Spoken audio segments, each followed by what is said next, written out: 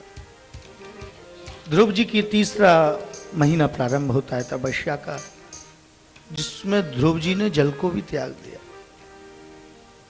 केवल वायु का पान करके तीसरे महीने तपस्या को किया। और महाराज चौथे महीने भी तपस्या करी, और पांचवें महीने में जैसे ही महीना प्रारंभ हुआ, आज श्री ध्रुव जी महाराज ने अपनी श्वास की गति को भी रोक लिया, वायु को भी छोड़ दिया। श्वास की जो गति है उसको ब्रह्मरंध्र में जाकर स्थापित कर दिया, प्राणों को अवरुद्ध कर लिया। और जब ध्रुव जी ने श्वास को रोका तो पूरे ब्रह्मांड की श्वास रुक गई। देवता घबराने लगे, ब्रह्मा जी बोले मुझे श्वास नहीं आई है भाई, कहाँ चली गई श्वास?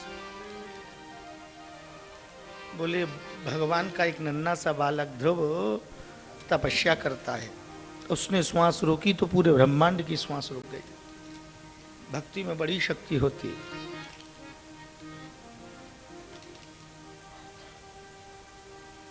भक्ति का सामर्थ्य बहुत होता है। ये भक्ति की तो शक्ति है। अभी शायद ये भक्ति की शक्ति हीराबाग में हुई थी 1.5 वर्ष पहले, भक्ति भजन मंडल के द्वारा आयोजित। और देखिए दूसरी भक्ति की शक्ति हीराबाग से और प्रेमपुरी तक आ गई। और ये शक्ति अब यहां से कहां तक जाएगी ये मेरे गोविंद जानते हैं। भक्ति में बड़ी सामर्थ्य होती थी। सुखदेव जी बोलते, परीक्षित राजन, आज सब ब्रह्मा जी सहित सब देवगण गए, बोले महाराज इस बालक को दर्शन दे दो ना, क्योंकि अगर ये श्वास नहीं छोड़ेगा तो किसी की श्वास लौटेगी नहीं। तो श्रीमद् भागवत में ऐसा नहीं लिखा कि भगवान दर्शन देने को गए। मेरे गोविंद ने कहा मैं तो ऐसे नन्हे से बालक ध्रुव के, ऐसे भक्त के दर्शन देने नहीं, मैं तो दर्शन करने के लिए जाऊंगा जी। और ध्रुव जी के सम्मुख प्रकट हो गए, लेकिन ध्रुव जी ने नेत्र नहीं खोले, क्योंकि ध्रुव जी को तो दर्शन हृदय में हो रहा था ना। भगवान ने जब कर्षयति उसका कर्षण किया, उस चित्र को, छवि चित्र को खींच लिया, तो झट से नेत्र खुले ध्रुव जी के। और जैसे ही नेत्र खुले, आहा, सामने वही स्वरूप खड़ा हुआ है महाराज। 10 मिनट हो गए, ध्रुव जी मेरे नारायण प्रभु को देखते, नारायण ध्रुव जी को देखते, देखते देखते न ध्रुव जी कुछ बोलते, न मेरे प्रभु कुछ बोलते। जब थोड़े समय के पश्चात आज प्रभु नारायण को हंसी आ गई, मुस्कुराने लगे। जब मेरे गोविंद मुस्कुराए तो श्री ध्रुव जी महाराज भी मुस्कुराने लगे जी।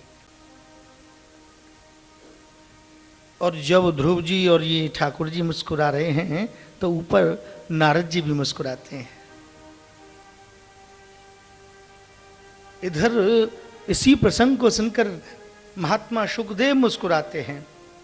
सुखदेव जी मुस्कुराते हैं तो परीक्षित भी मुस्कुराते हैं, देवगण मुस्कुराते हैं, जोर जोर से हंस रहे हैं सब।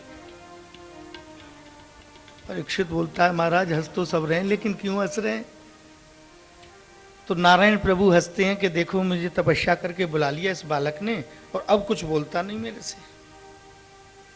ध्रुव जी हंस रहे हैं कि ठाकुर जी हंस रहे हैं, तो उनको भी हंसी आ रही है। नारद जी हंसते हैं कि देखो कैसा नन्हा सा बालक ये मेरा शिष्य है, वो इसलिए प्रसन्न होते हैं। देवता क्यों हंसते हैं? देवता बोले भैया भक्त को भगवान मिल गए, कोई बात नहीं, हमारी श्वास लौट आई, जी में चैन आ गया, हंसते। सुखदेव जी जो चित्रण, जो कथा का वर्णन करते हैं, उस चित्रण का दर्शन कर रहे हैं इसलिए हंसते हैं। आज सब लोग हंसते हैं और हम कहा करते हैं कोई स्थिति है, परिस्थिति है, विषम है, सम है, जो है जैसे है, हर समय मुस्कुराओ, प्रसन्न रहो। ये गिला शिकवा शिकायत छोड़ दो करना, उसका इसका शिकवा क्या करूं उनसे उनके ना मिलने का, शिकवा क्या करूं उनसे उनके ना मिलने का, यही एहसान क्या कम है कि मेरे दिल में रहते हैं। वो कन्हैया नंद नंदन मेरे हृदय में विराजते रहें, बस यही कामना। अरे भगवान ऐसा नहीं हुआ, वैसा नहीं हुआ। श्री ध्रुव जी महाराज की। और जब बहुत देर हो गई ना, जब बहुत समय बीत गया, तो भगवान वहां से अंतर ध्यान हो गए। बोलिए श्री नारायण भगवान की जय। अंतर ध्यान हो गए। कहाँ चले गए? बोले कभी कभी ऐसा होता है जब कोई वस्तु हमको मिल गई तो उसका मोल नहीं मालूम पड़ता। भगवान बोले ये ध्रुव कुछ बोलता नहीं, जरा हट के देखते हैं इधर से। उधर जब ठाकुर जी गए तब ध्रुव जी बोले अरे राधे राधे, राम राम राम। वो गोविंद आए भी और हम उनकी 2 शब्दों में स्तुति का गान भी नहीं कर पाए। आज सोच करते हैं। लेकिन ध्रुव जी ने कहा, बोले कोई बात नहीं, अब कोई चिंता नहीं। अभी तक तो उनकी छवि नहीं मालूम थी, ये जानते नहीं थे, लोगों से सुना था कि भगवान आते भी हैं, लेकिन अब तो मालूम पड़ गया। ये जो हृदय में जो लगन थी वो और तेज हो गई भाई। और एक बहुत सुंदर भाव है जो प्राय हम कथा में गुनगुनाते ही हैं। आज वो लगन जो है, वो लगन ऐसी लगी मेरे गोविंद के चरणों में। आज मेरे गोविंद को याद करके श्री ध्रुव जी महाराज याद करते। लागी लगन मत दौड़ना, लागी लगन मत तोड़ना, प्रभु जी मेरी लागी लगन मत तोड़ना, हरि जी मोरी लागे। सभी गाएंगे। मत तोड़ना, प्रभु जी मोरी लागी लगन मत हरि बोल। तोड़ना, हरि जी मोरी लागी लगन मत तोड़ना, लागी लगन मत तोड़ना, लागी लगन मत तोड़ना, हरि जी मोरी लागी लगन मत तोड़ना, प्रभु जी मोरी लागी लगन मत तोड़ना, लागी लगन मेरी लागी लगन, लागी लगन मेरी लागी लगन, लागी लगन मेरी लागी लगन, लागी लगन मेरी लागी लगन, लागी लगन मत तोड़ना, लागी लगन मत तोड़ना, हरि जी मोरी लागी लगन मत तोड़ना, हरि जी मोरी लागी लगन मत तोड़ना। हरि बोल।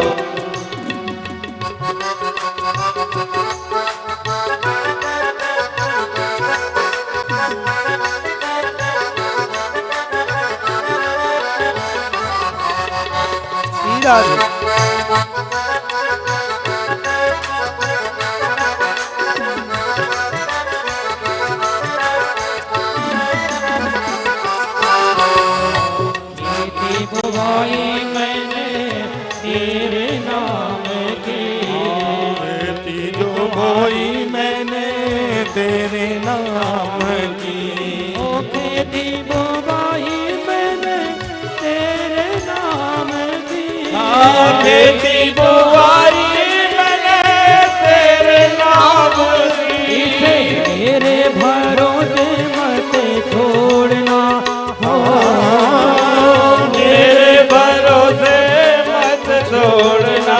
हरि जी मोर लागी लगन मत तोड़ना। प्रभु जी मोर लागे लगन मत तोड़ना।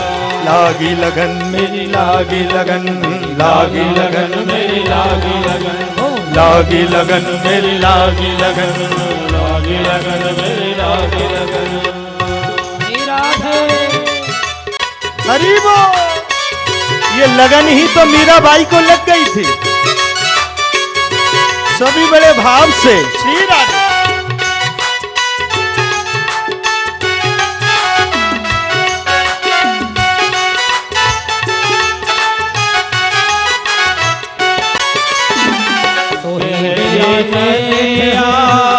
नाव पुरानी हरी नदिया नाव पुरानी, गहरी नदिया नाव पुरानी, गहरी नदिया नाव पुरानी, गहरी नदिया नाव पुरानी, गहरी नदिया नाव पुरानी, गहरी नदिया नाव पुरानी, गहरी नदिया नाव पुरानी। बीच भंवर मत छोड़ना, बीच भंवर मत छोड़ना, बीच भंवर मत छोड़ना। हरि जी मोर लागे लगन मत तोड़ना। हरि जी मोर